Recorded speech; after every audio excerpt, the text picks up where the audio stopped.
Y bienvenidas a una nueva sesión del Cosmocaixa Live Talks, organizadas precisamente por Cosmocaixa y l'Associació Catalana de Comunicació Científica.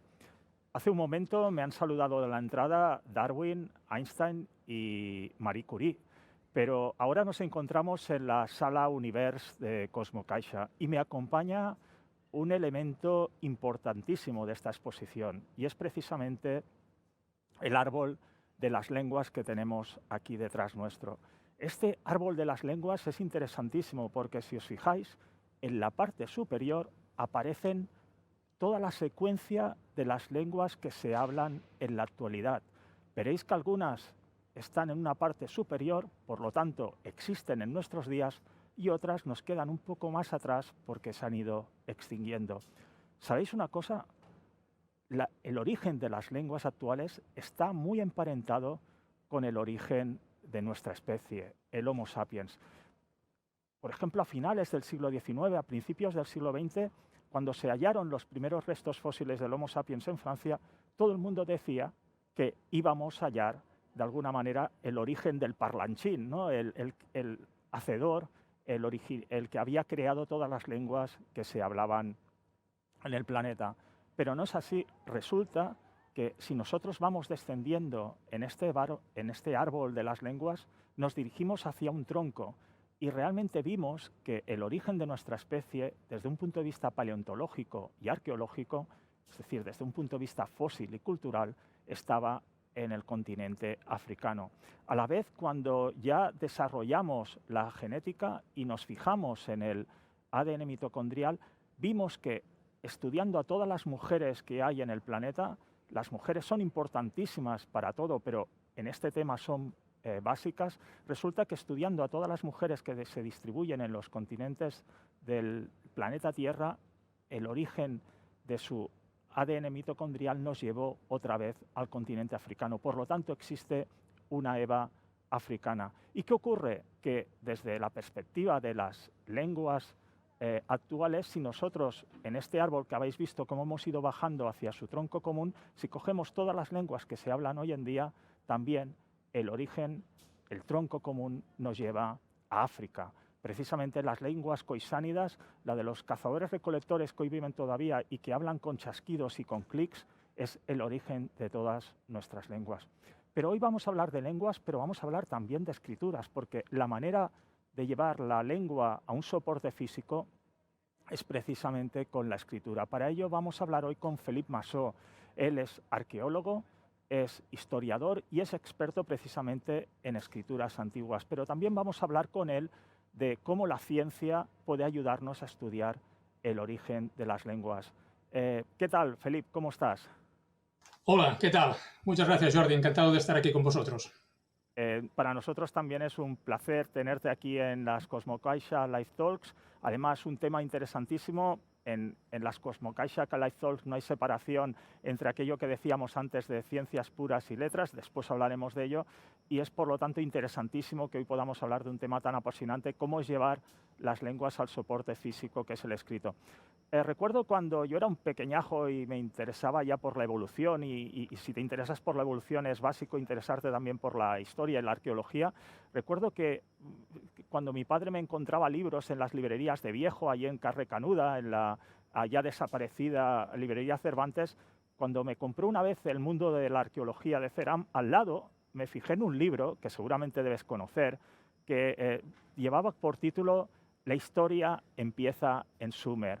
¿Realmente la historia empezó en Sumer o la historia empieza con la escritura?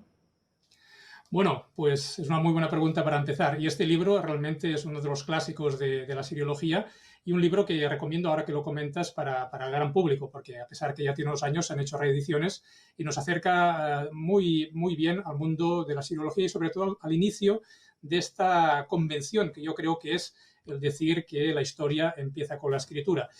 Es así, académicamente nos han enseñado que hay dos grandes etapas, la etapa de la prehistoria y la etapa de la historia, y que precisamente el elemento diferenciador de estas dos etapas es la escritura. Bueno, como digo, para mí es una convención, porque obviamente todos los acontecimientos que sucedieron con anterioridad a la escritura se encajan, se engloban dentro de un periodo cronológico, histórico, que podemos datar. Por tanto, también es historia. Es decir, fijaros que hablamos de la historia de la evolución humana, especialmente tú, que eres el gran experto en este tema, se habla de la historia del universo. Por tanto, la historia no hace referencia solo al pequeño periodo de tiempo que es el que tenemos desde que disponemos de la escritura, que es un invento muy reciente, sino que la historia abarca desde el Big Bang hasta hoy en día. Entonces, como digo, para mí es una convención. Quizá este título de Ceram hace referencia a la civilización sumeria, que es una de las que se menciona como las inventoras de la escritura. Quizá más que el elemento que sea la escritura lo que determina la historia, la escritura es un elemento muy importante, sobre todo por lo que a nosotros nos ha afectado y nos continúa afectando. Es la base de nuestra civilización.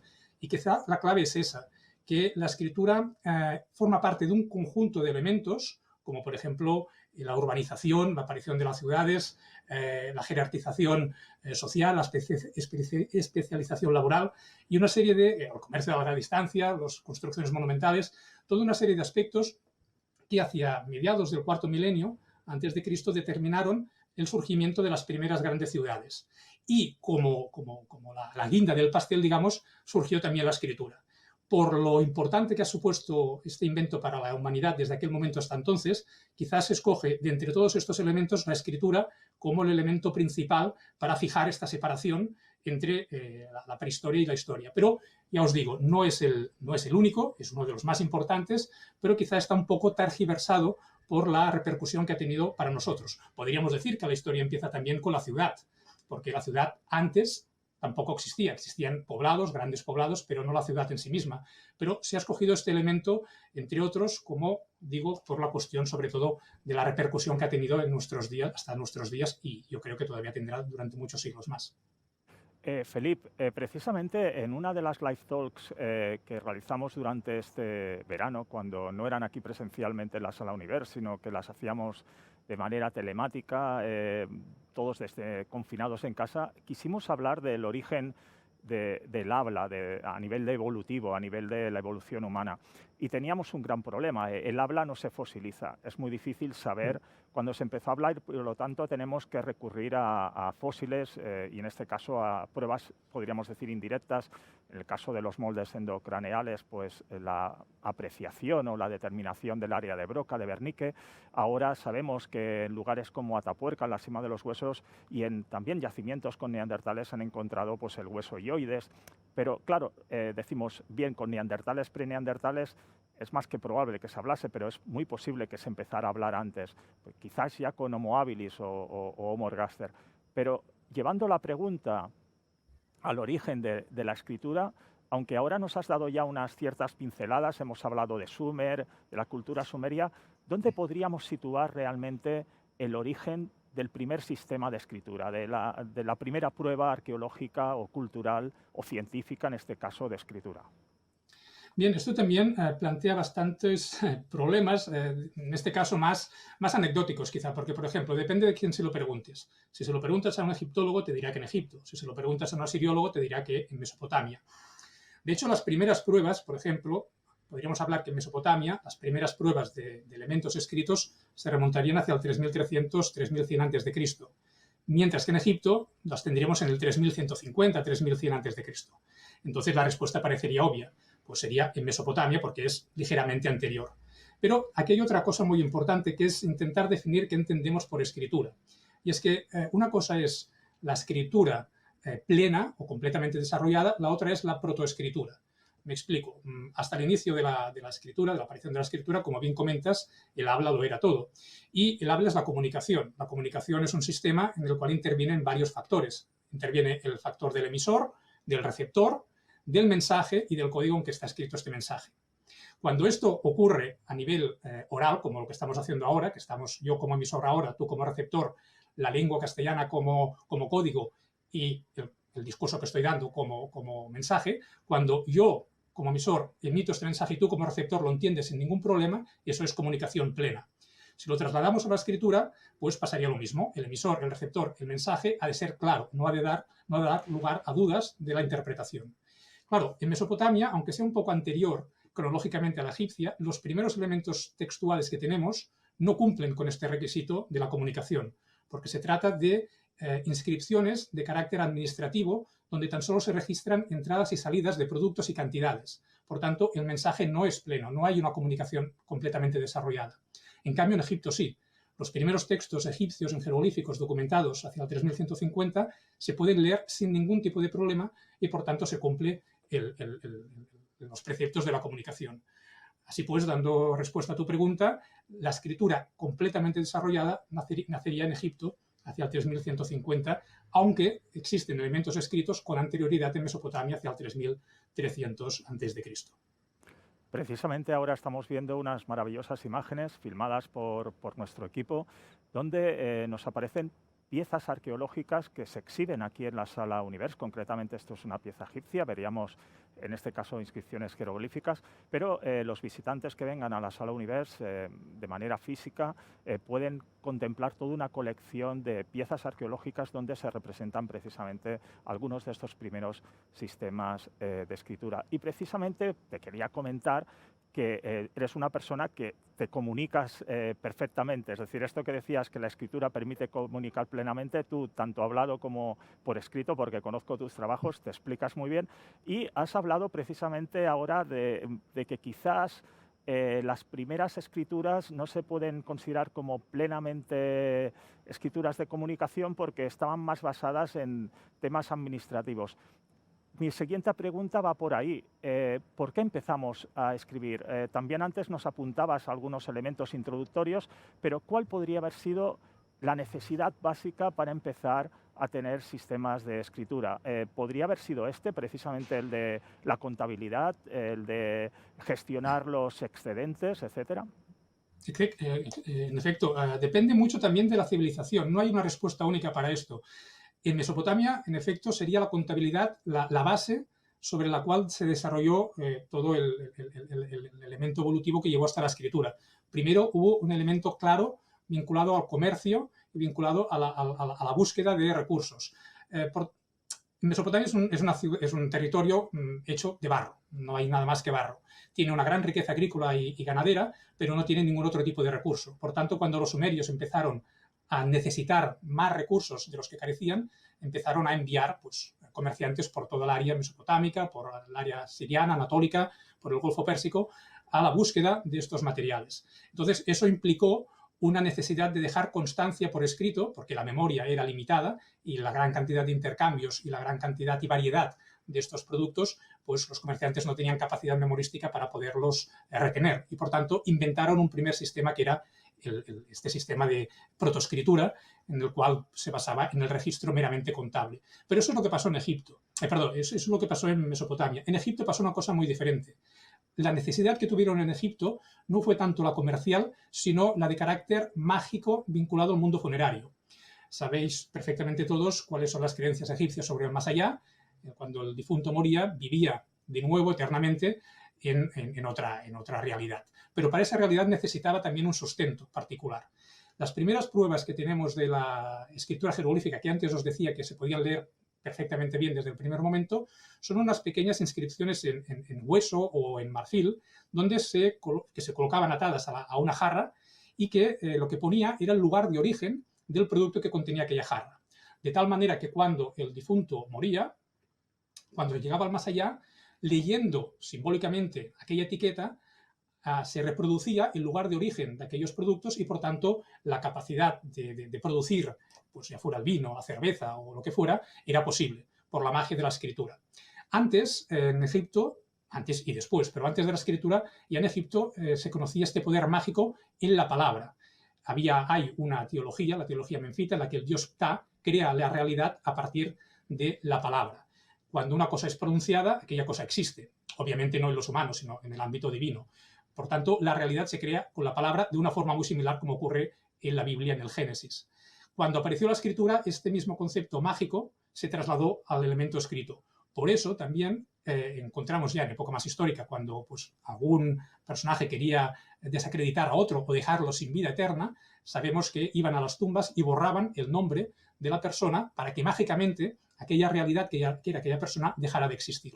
Por tanto, fijaros, en Mesopotamia nace por una función básicamente banal, que es el intercambio comercial. En Egipto lo hace por una razón mucho más trascendental, que es asegurarse la vida en el más allá, y en otros lugares, como por ejemplo en China, lo hace para dar testimonio de elementos de carácter mágico, pero también sobre todo de carácter adivinatorio, para saber qué es lo que te depara el futuro y poder actuar en consecuencia. Por tanto, el porqué del nacimiento de la escritura es en realidad variable en función de las necesidades de cada civilización. Comercio, magia, adivinación, depende de cada caso. Muchísimas gracias, Felipe. De alguna manera, lo que nos estás planteando también es muy interesante porque nos estás hablando desde un aspecto multicultural. Muchas veces nos habíamos centrado en aquellas culturas más próximas a nosotros y ahora has citado precisamente la escritura china. Por lo tanto, de alguna manera, lo que es cierto es que tenemos que ver las culturas de todo el planeta, no solo las más próximas a nosotros. Os recuerdo ahora que está aumentando el número de espectadores que nos están siguiendo y espectadoras que nos siguen en directo, que por supuesto podéis plantear en cualquier momento vuestras preguntas. Es muy interesante saber vuestra opinión, es muy interesante que podamos contestar vuestras dudas, reflexiones, etcétera. Por lo tanto, ya sabéis, a través del Facebook nos podéis hacer llegar vuestras preguntas. Mientras estudio un poco qué preguntas nos llegan, te quería hacer una pregunta, Felipe. Y dado que estamos en el Cosmocaixa, que es una institución y con la colaboración de la Asociación Catalana de Comunicación Científica, donde hablamos en un contexto de ciencia, de logos, es cierto que de alguna manera cuando nace la ciencia, podríamos decirlo en Grecia, en Roma, la escritura sirvió también en ese momento para convertirse en la primera herramienta de divulgación histórica, es decir, la divulgación histórica y, por supuesto, de la divulgación científica, dado que estamos en Cosmocaixa. ¿La divulgación científica histórica empezaron en Grecia y Roma? Bueno, es obvio que Grecia y Roma han tenido un gran papel en la divulgación de los conocimientos. Pero también las civilizaciones anteriores, las civilizaciones orientales, Egipto y Mesopotamia también, pero de una forma diferente. Hay una gran diferencia de concepto entre el mundo clásico y el mundo preclásico. Y es que, por ejemplo, el mundo preclásico, entendiendo en este caso pues, Egipto y sobre todo Mesopotamia, ellos elaboraron muchos conocimientos científicos, matemáticos, médicos, astronómicos, físicos incluso, pero nunca los dejaron teorizados en un teorema general de aplicación universal, lo que sería los teoremas de Pitágoras, etc., ¿no? Pero eso no quiere decir que no los conocieran. Quiere decir que el uso que les daban era un uso práctico y particular. Lo mismo hacían, por ejemplo, con los códigos legales. Los códigos legales, que nosotros entendemos como máximas de la jurisprudencia o de la legalidad, en Mesopotamia eran un conjunto de casos prácticos que se habían reunido ahí, pero no había una teorización posterior. El gran avance de los griegos fue en el tema de la teorización, precisamente de pasar del caso particular al caso general, que es aquí donde interviene el logos, este aspecto más científico, más lógico, más racional, que lo distingue del mundo clásico. Y en este apartado, pues evidentemente, Grecia y Roma llegaron a la máxima divulgación a través de todos los autores clásicos y afuera a través de, como decías, de aspectos humanísticos como la historia, como la geografía, pero también de aspectos científicos, matemáticos, físicos. Cualquier alumno que hoy nos esté escuchando de secundaria seguro que ha tenido que aprenderse estos muchos teoremas que conocemos, pero ellos lo hacían desde este otro punto de vista de la perspectiva generalista, abarcando o pasando de la característica particular a la generalidad universal. Pero lo importante es ver que los mesopotámicos, por ejemplo, tenían un elemento científico, un proceso científico deductivo que les llevaba a las mismas conclusiones que los griegos posteriores, pero con este elemento diferente que no lo teorizaron. Cada vez que pasaba una cosa, esa cosa era una cosa particular y diferente a la anterior. En cambio, los griegos llevaron unas máximas que son las que nosotros nos han legado. De hecho, es importante también porque nosotros somos auténticos deudores de la cultura grecolatina, pero a veces no se conoce con profundidad que muchos de estos conocimientos transmitidos por los griegos y por los latinos tuvieron un origen oriental, ya sea en Egipto, en el Levante o en Mesopotamia, y que precisamente, y hablando de escritura y de mundo clásico, hemos de conocer que la escritura llegó al mundo griego después de una época oscura, de unos cuantos siglos en los cuales la escritura original griega, que era el lineal B, desapareció, para después, a través de los comerciantes fenicios, que comerciaron con la zona del Mar Egeo y con Grecia, pues con sus mercancías también les transmitieron el alfabeto. Los griegos adoptaron el sistema alfabético y gracias a esta adopción de un elemento oriental, los griegos primero, los latinos después, los romanos después, desarrollaron todo el elemento escritorial.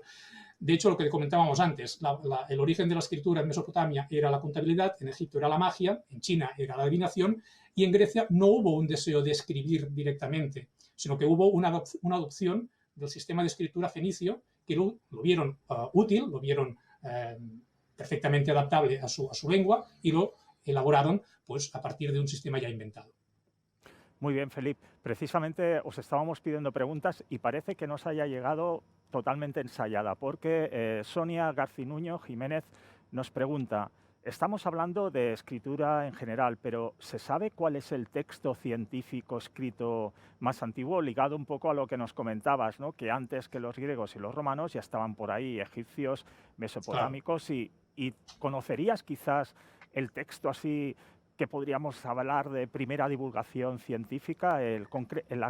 Sonia nos pide a ver si conocemos alguno concreto. Hombre, es complejo porque primero es un ámbito muy específico, el ámbito de la ciencia en la antigüedad, y seguro que hay mucha más gente que conoce más, pero lo que comentábamos, ¿no? Habríamos de retrotraernos al mundo egipcio o mesopotámico, pero no encontraríamos nunca un texto científico entendido como tal. Es decir, lo que encontraremos serán, pues, en el caso de Mesopotamia sobre todo, textos de carácter mágico, los cuales en Mesopotamia el mundo de la magia estaba muy vinculado al mundo pues, de la medicina, por ejemplo, ¿no? Entonces, en determinados conjuros se utilizan un tipo de plantas medicinales, se utilizan un tipo de combinaciones, o, por ejemplo, en otro aspecto, en el aspecto matemático, tenemos muchas tablillas donde los mesopotámicos lo que hacían era dividir las parcelas de los campos de forma rectangular y después este rectángulo lo dividían en una sección en diagonal creando dos triángulos rectángulos.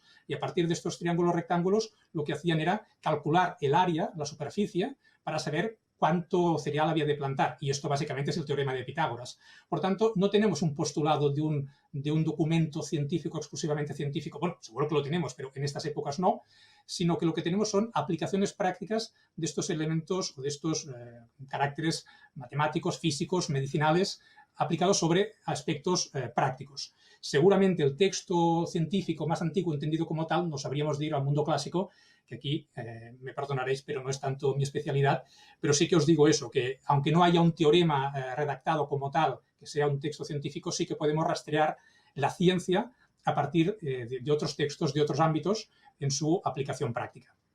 Sí, aquí podríamos hablar de Galeno, por ejemplo, y sus tratados, podríamos decir, de medicina, que de hecho sobre incluso instrumentos aplicables para ciertas intervenciones quirúrgicas, etcétera. Genial. Una pregunta que tenemos, a ver si me podéis subir un poquito la pregunta, porque así puedo ver el nombre de su autor. A ver, muy bien, Eduardo Monroy Escabosa. Me pregunta, ¿es posible que el elemento mágico que se dio a las palabras sea por el poder que tienen, ya que nos hacen pensar en algo cuando oímos su nombre? Pues seguramente, desconocemos exactamente cómo fue o qué llevó, en este caso, por ejemplo, a los egipcios, pero también a los mesopotámicos y luego ya a través de la Biblia lo retomamos en el Génesis. Es difícil saber exactamente cuál fue el proceso, ¿no? El proceso mental que llevó a diseñar la realidad a través de la palabra. Seguramente puede ser eso, puede ser el poder de la trascendencia que tiene el objeto real. Pensar una cosa, y vuelvo al mundo de la escritura, pero vinculado a eso. En el caso del alfabeto, las primeras letras que nosotros conocemos, la A, la B, la C, tienen en sus antecedentes más antiguos, en los alfabetos fenicios, una realidad palpable, que es, pues, la letra A es la Aleph, que es la cabeza de un toro, la letra B es la beta, que es etcétera. Cada una tiene un significado específico. Por tanto, sí que hay una conexión entre la realidad y lo que transmite esta realidad. En una época anterior, cuando la escritura no existía propiamente dicha, el poder pronunciar las cosas, y no solo poderlo pronunciar, sino la medida en cómo se pronunciaban y quién las pronunciaba, les conferían un carácter especial. Y os decía que esto no está al alcance de los humanos. Quien crea las cosas a través del poder de la palabra es el Dios. Yahvé en la Biblia, Ta en la mitología egipcia. Por tanto, le estamos otorgando ya un carácter sobrehumano, divino, a una entidad capaz de, con su ser divino y su poder divino, dar naturaleza y dar realismo a las palabras. Pero, lógicamente, las divinidades, y perdonar el comentario personal, no las inventamos nosotros. Por tanto, si una divinidad tiene un poder específico es porque nosotros le hemos dado ese poder específico. Quiero decir que si en Egipto el dios Ptah estaba dotado de este poder, es porque la humanidad, los egipcios en aquel momento, creyeron que la palabra era tan poderosa que no podía ser humana, sino que tenía que ser objeto divino. Por tanto, sí, el poder de la palabra y lo que la realidad que representa esa palabra, pues tiene una relación íntima. Seguramente va por aquí la cosa. Muy bien, Felipe, veo que nos empiezan ya a llover las preguntas. Tengo alguna reservada también para ti, pero es muy importante saber lo que opinan nuestros espectadores y espectadoras. Sandra Lozano, que es amiga nuestra y ha participado incluso como ponente en una live talk y también ha participado contigo en varias actividades, nos pregunta, ¿hay algún periodo de Mesopotamia o Egipto en que se observe un aumento de las personas capaces de leer y escribir? Pues mira, me parece una pregunta muy interesante porque quizá vamos a romper un mito o un tópico un poquito.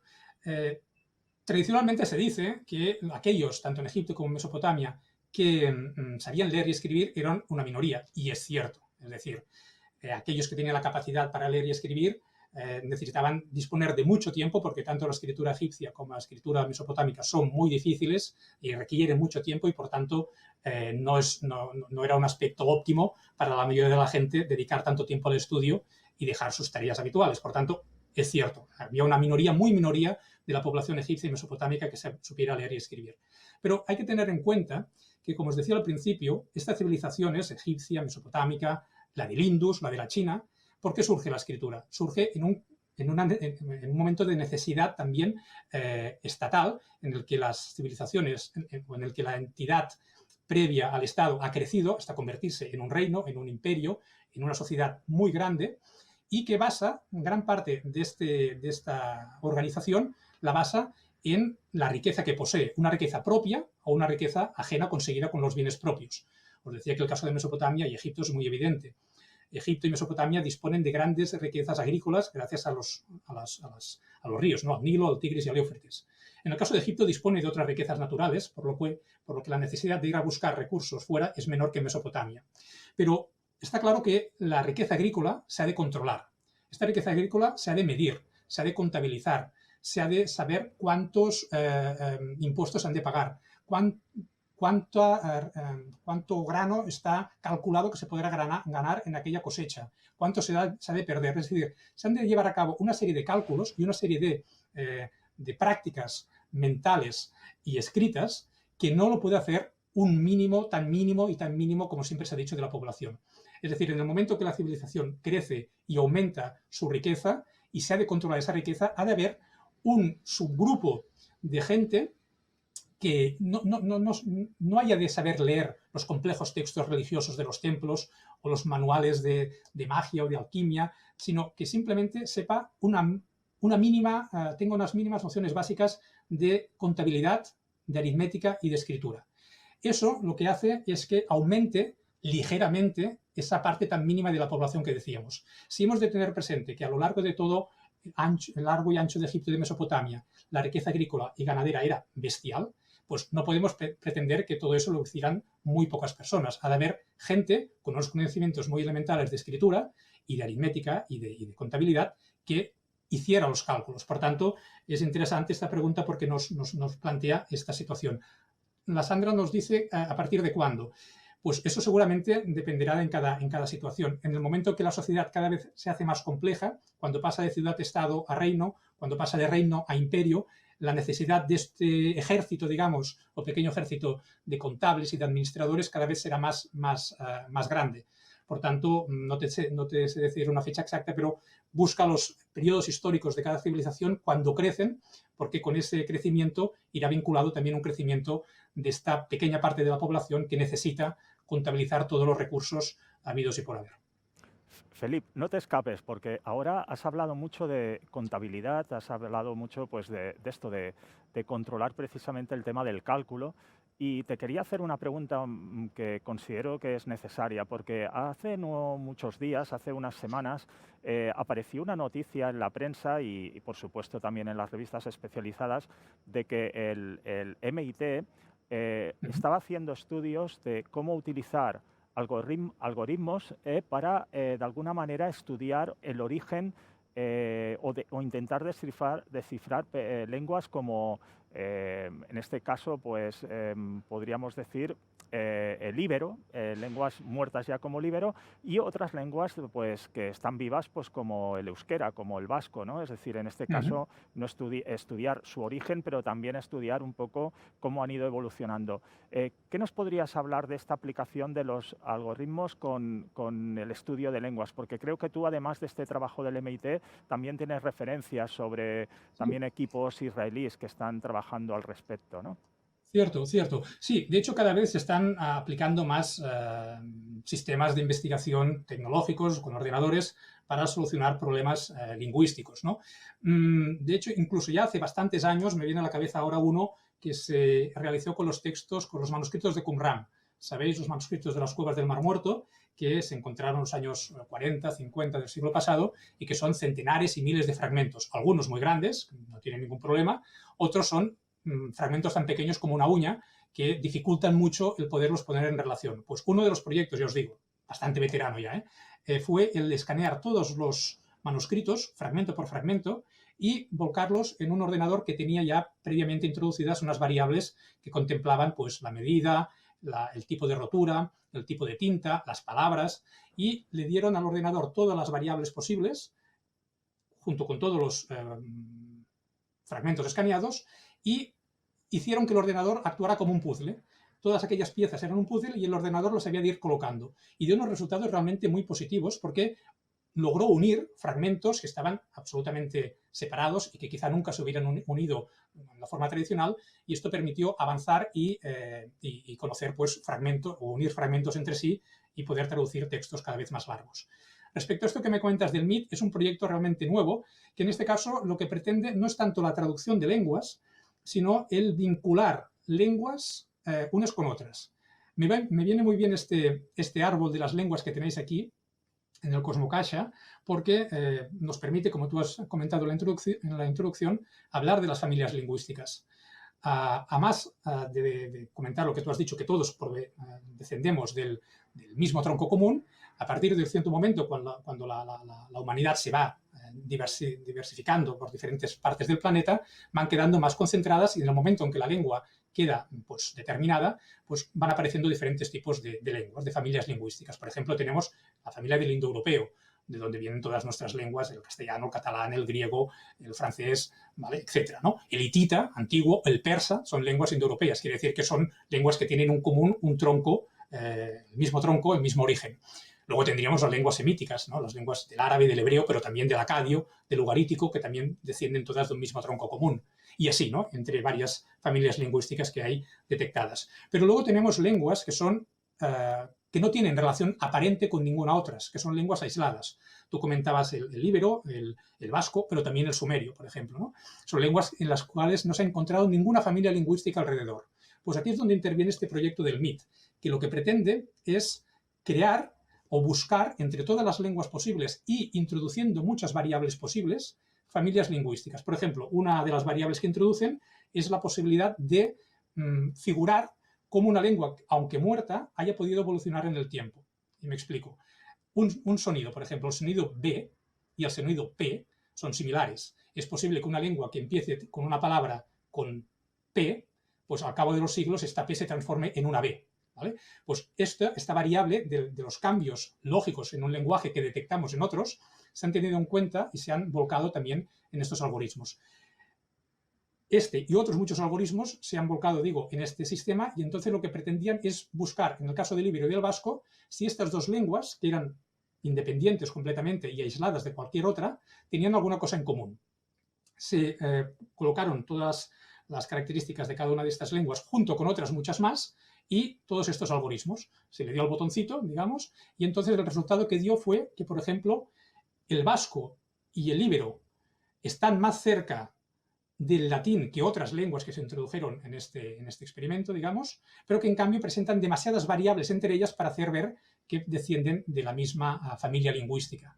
Por tanto, digamos, no se ha producido un avance significativo en el hecho de que se puede haber traducido, se puede haber relacionado el vasco con el íbero, pero sí que se ha hecho que no. Es decir, es una afirmación positiva en tanto que se ha negado el hecho de que respondan a que provienen de la misma familia lingüística.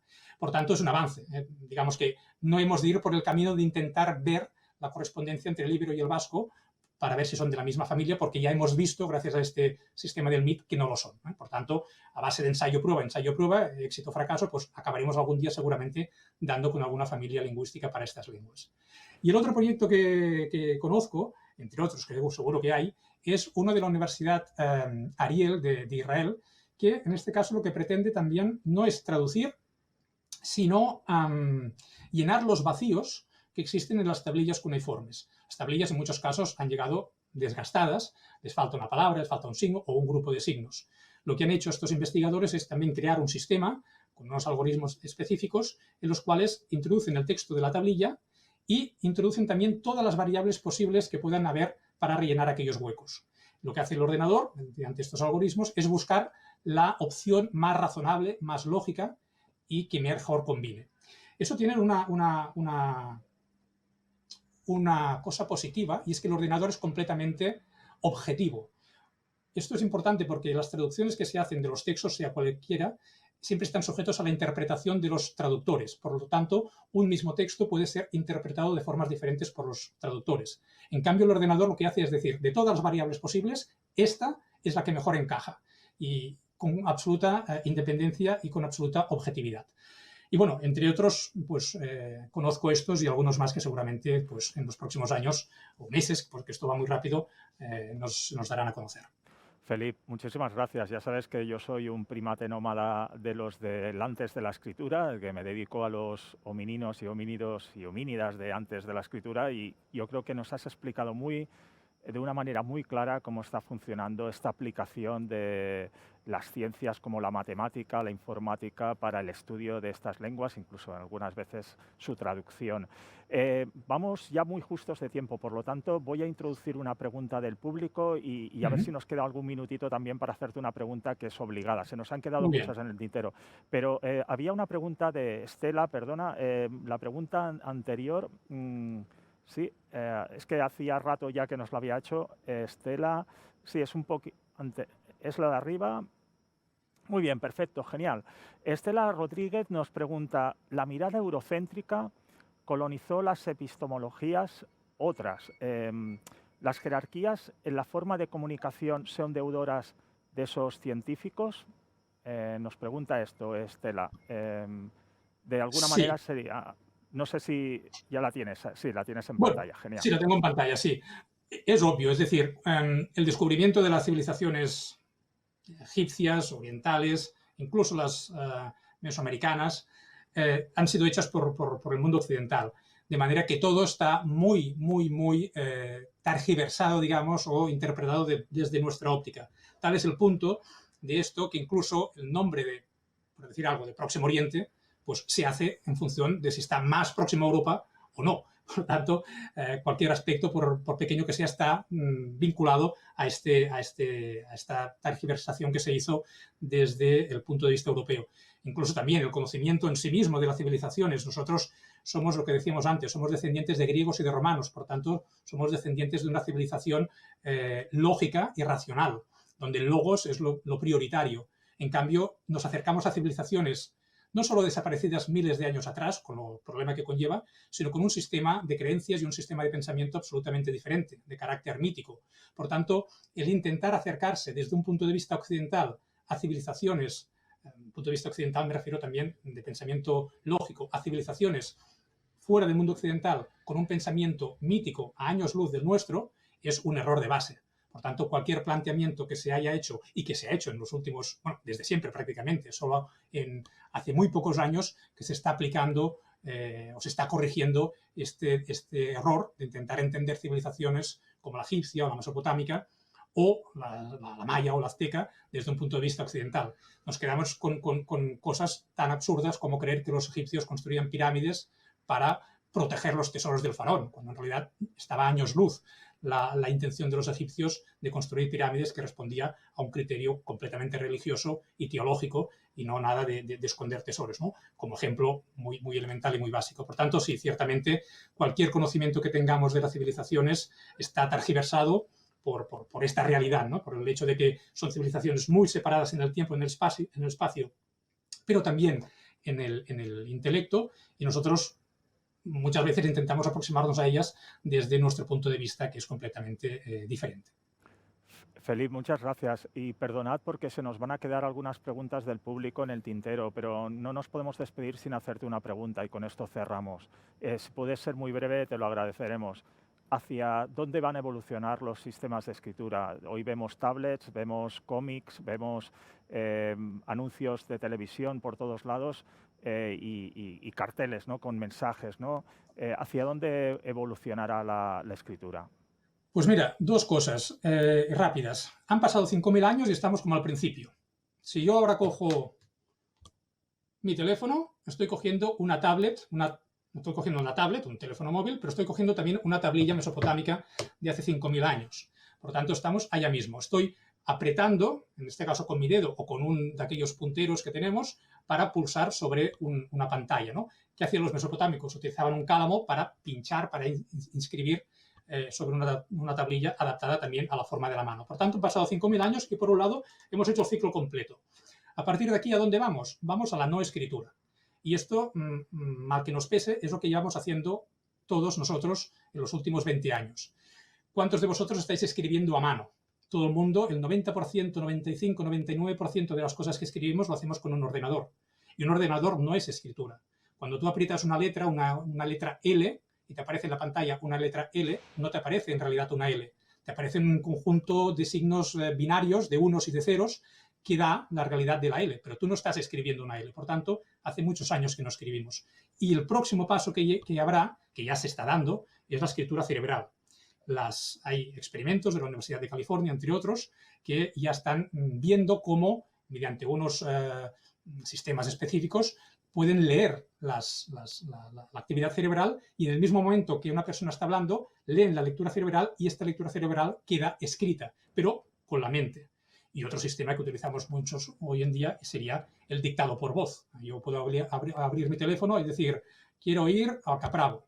Y entonces, simplemente por la voz, me sale el texto en la pantalla y la indicación para ir al Capravo. Por tanto, esto ya es el futuro, que lo tenemos aquí, pero de aquí poco veremos cómo avanza todavía mucho más, pero mal que nos pese, yo creo que vamos hacia la no escritura. Molt bé. Felip, muchísimas gracias, moltes gràcies. Ha sido un placer tenerte aquí en las Cosmocaixa Live Talks y deciros que os emplazamos a la siguiente sesión donde vamos a hablar de un material tan interesante como el grafeno. Muchísimas gracias al equipo de Cosmocaixa, gracias también a la Asociación Catalana de Comunicación Científica y a todo el equipo técnico que hace posible estas emisiones. Y, por supuesto, muchísimas gracias al público que nos escucha y que nos hace estas preguntas tan interesantes. Recordad que estas charlas después las podréis ver en los canales habituales de Cosmocaixa. Muchísimas gracias.